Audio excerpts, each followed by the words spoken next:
कि प्रभु आप हमसे बात करें चाहे ना करें, हमेशा यही कृपा बनाए रखिए कि मैं आपको सदा निहारता रहूं, आपकी ओर देख कर मैं हमेशा आपसे ही बात करता रहूं।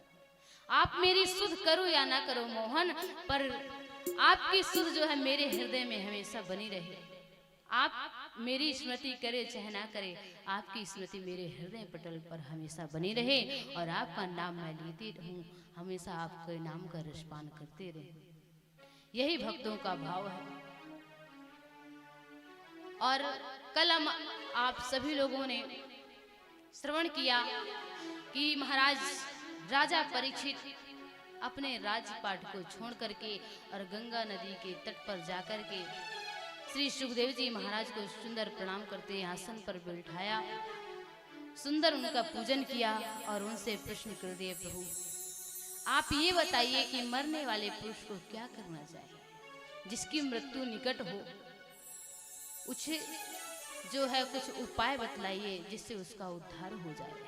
मृय मानवस्य किम कर्तव्यम, मरने वाले पुरुष का क्या कर्तव्य है, उसे अंत समय क्या करना चाहिए जिससे उसकी सदगति हो जाए। और ध्यान रखना, ऐसे प्रश्न सुनकर के महाराज परीक्षित के श्री सुखदेव जी भगवान बड़े प्रसन्न हो गए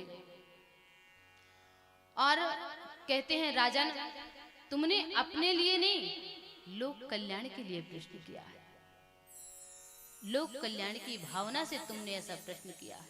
अगर अपने खुद के लिए निजी स्वार्थ के लिए तुमने प्रश्न किया होता तो कहते, महाराज मैं आज से 7वें दिन मरने वाला हूँ, मेरी मृत्यु होने वाली है, कुछ उपाय बतलाइए जिससे इस जन्म मरण के चंगुल से मैं छूट जाऊं, भगवान के परम धाम को प्राप्त करूं। आप ऐसा प्रश्न करते, लेकिन नहीं, आपने तो ऐसा प्रश्न किया है राजन कि लोक हित के लिए, कि मरने वाले मैं नहीं, जो संसार में जीव है वो मरते हैं, आए दिन कोई आता है कोई जाता है, तो इस जन्म मरण के चंगुल से कैसे बचे वो जीव। महाराज आप ये उनकी मुक्ति का कुछ उपाय बतलाइए। और आज श्री सुखदेव जी महाराज पहली बार बोले और क्या कहते हैं, वरियानि स्ते प्रश्ना कृतो लोक हितो नृपः आत्मवित् सम्मताम पुंसाम श्रोतव्या दिशया परः। वरियानि स्ते प्रश्ना। और जब आज श्री सुखदेव जी महाराज के मुख से शब्द निकला तो वह शब्द पहले निकला, वह शब्द जो है ब्रह्म का बीजाक्षर माना जाता है। और मानो यहाँ श्री सुखदेव जी के अंदर ब्रह्मानंद भरा हुआ है। और ध्यान रखना, जो हमारे अंदर होगा वही बाहर भी निकलेगा।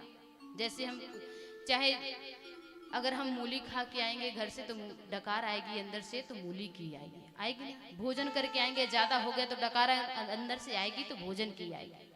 तो मानो आज श्री सुखदेव जी के अंदर ब्रह्मानंद भरा हुआ है, ब्रह्म में समाहित है, उनके अंदर ब्रह्म ही भरा हुआ है। तो आज उन्होंने पहली बार बोला तो सबसे पहले वह शब्द से उन्होंने उच्चारण किया है, वरियानि प्रश्न कृतो लोक हितो नृपः। हे राजन तुमने लोक कल्याण के लिए ऐसा प्रश्न किया है।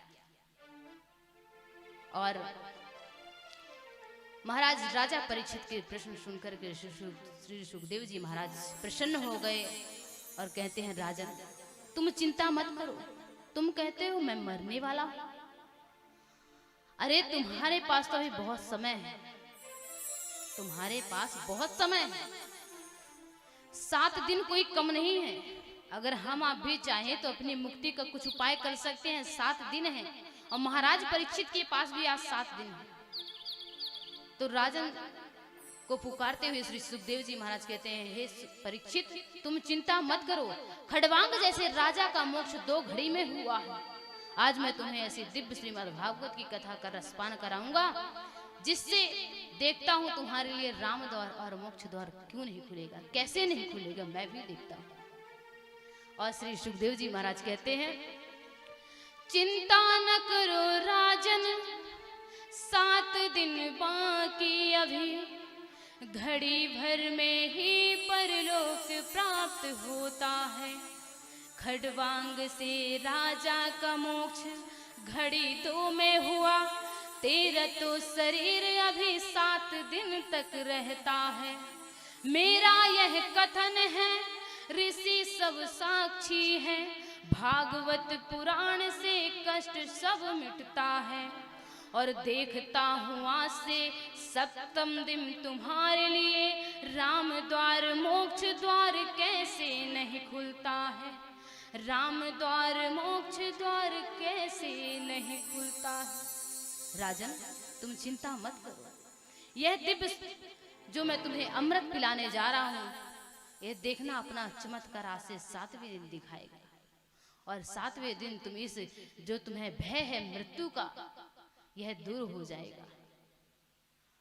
तब परीक्षित कहते हैं, महाराज आपके दर्शन मात्र से ही मैं प्रसन्न हो गया था, मैं समझ गया था कि अब मुझे मुक्ति का कुछ न कुछ उपाय मिल गया है। आप जैसे सरीखे संत का जब दर्शन हो गया, क्यों? क्योंकि जब संतों का दर्शन होता है तो समझ लो कि भगवान की कृपा ही है। भगवान की जब अनन्य कृपा होती है, विशेष कृपा होती है, तभी संत महात्मा हमें मिलते हैं, दर्शन उनका होता है। और महाराज मुझ जैसे गृहस्थ के लिए एक आप जैसे विरक्त परम ज्ञानी परम हंस का दर्शन हो जाए तो कहना है क्या। दर्शन तो ठीक है, अगर उसमें आपका जो है चरणों का स्पर्श करने के लिए मुझे मिल गया तो मेरे समान बड़भागी कौन होगा महाराज। अब मुझे पूर्ण विश्वास हो गया है कि आप मुझे इस जन्म मरण के चक्कर से जो है हमें बचाएंगे और मेरी मुक्ति का कुछ न कुछ उपाय आज से 7वें दिन तक के लिए करेंगे।